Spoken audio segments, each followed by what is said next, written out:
So students, अगर आपको English पढ़ने नहीं आता और आप परेशान हो कि किस तरीके से हम इंग्लिश पढ़ना सीखें जिससे हमें आसानी तरीके से इंग्लिश पढ़ना और समझना बोलना सब कुछ आने लगे।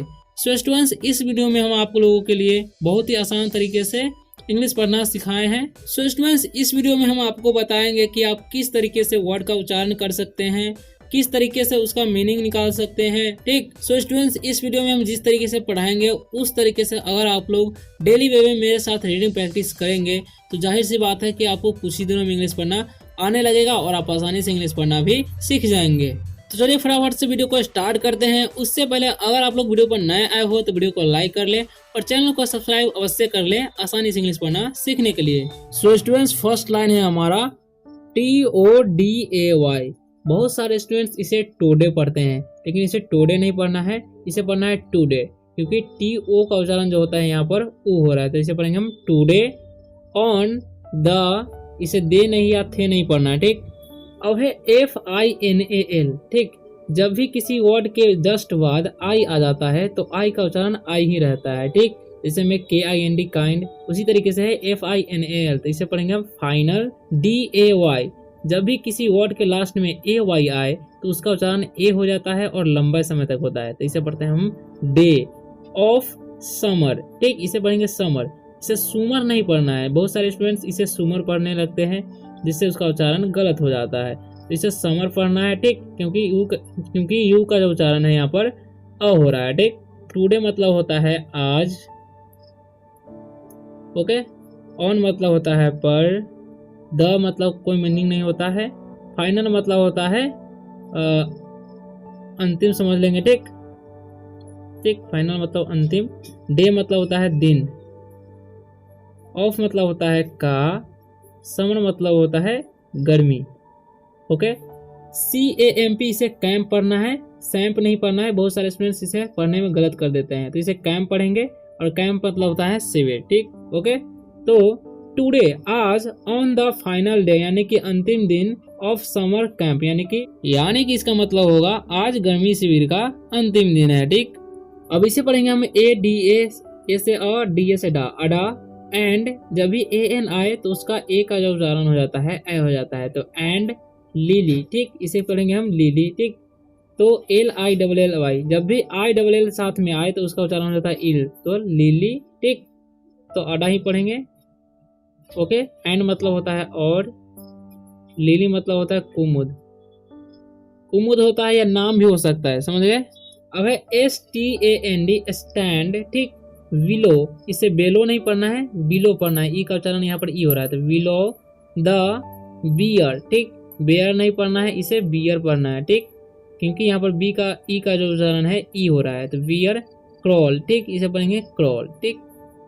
तो स्टैंड मतलब होता है खड़ा होना। ठीक। खड़ा बोल सकते हैं। बिलो मतलब होता है नीचे। द का कोई मतलब नहीं होता है। बियर मतलब होता है भालू। ठीक। क्रॉल मतलब होता है घुटने के बल चलना। ठीक। घुटने के बल चलना। ठीक। समझ गए। तो Ada and Lily stand below the bear crawl, यानी कि अडा और लिली बियर क्रॉल के नीचे खड़ी है। ठीक। द कैंप्स हाईएस्ट, इसे पढ़ेंगे HIGH का हाई, एस्ट EST एस्ट, तो ऐसे तोड़ कर पढ़ना है, तो हाईएस्ट। Hard est, hardest. ठीक। EST के एस्ट पढ़ना, हार्डेस्ट। ठीक। द का मीनिंग कुछ नहीं होता है। कैंप मतलब छावनी या शिविर होता है, और हाईएस्ट मतलब होता है ऊंचे। हार्डेस्ट मतलब कठिन या कठोर। ठीक।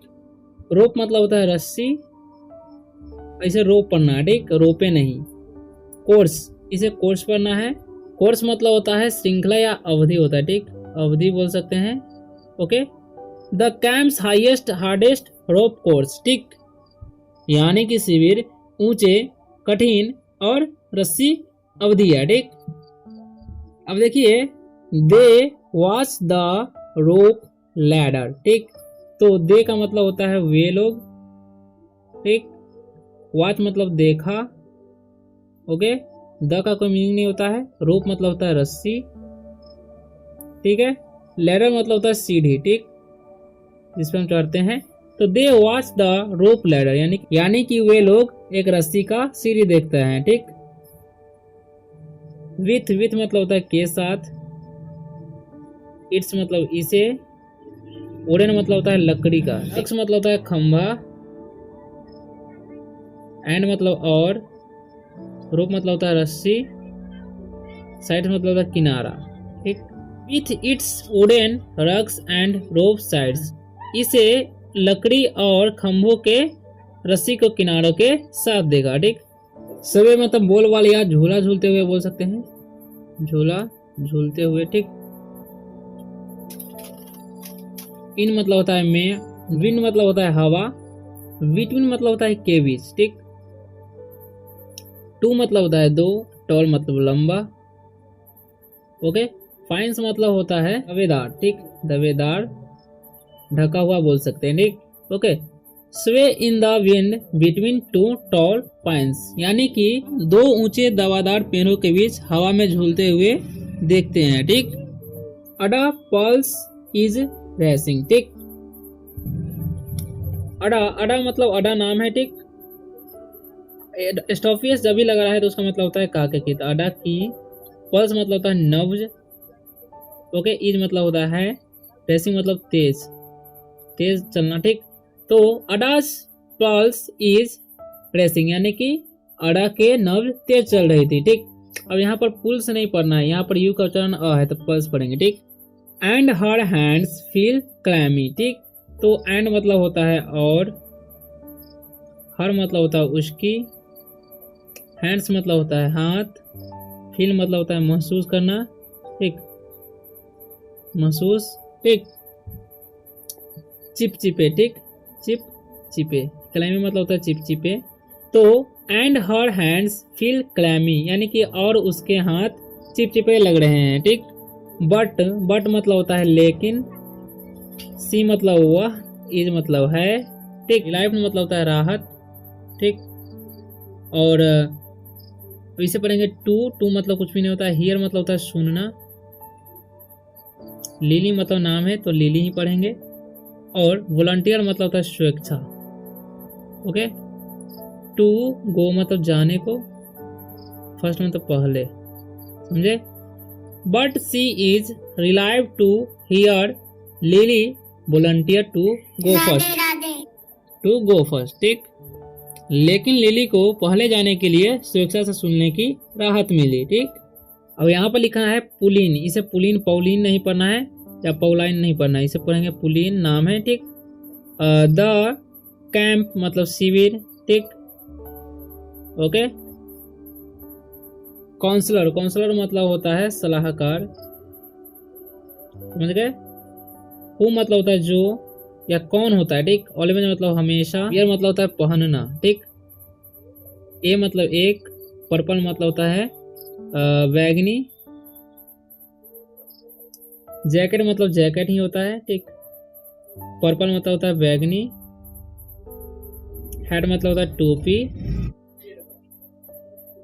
पर्पल मतलब बैगनी, हैट मतलब टोपी, एंड मतलब और, पर्पल मतलब होता है फिर से बैगनी, पैंट्स मतलब होता है पैंट, नॉट्स मतलब हिलाना,